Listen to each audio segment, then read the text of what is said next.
Coa tinta negra nun anaco branco de saba bella, eu soñei.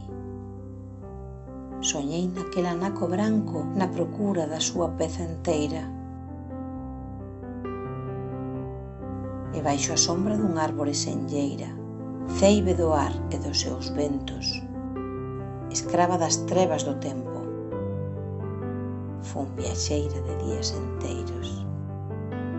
Paseniño fun espertando, e mentres as carnes daquela rapaza ancorada a un camiño incerto tornábanse muller, facíanse nai, os soños coa terra fóronse mesturando.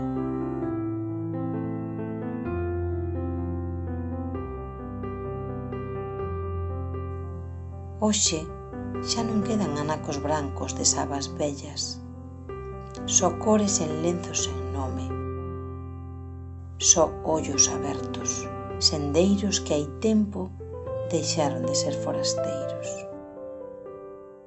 Hoxe, lonxe daquela árbore senlleira, da súa sombra esquecida, ceibe do ar e os seus ventos, escrava das trevas do tempo, sigo a ser viaxeira de días enteiros.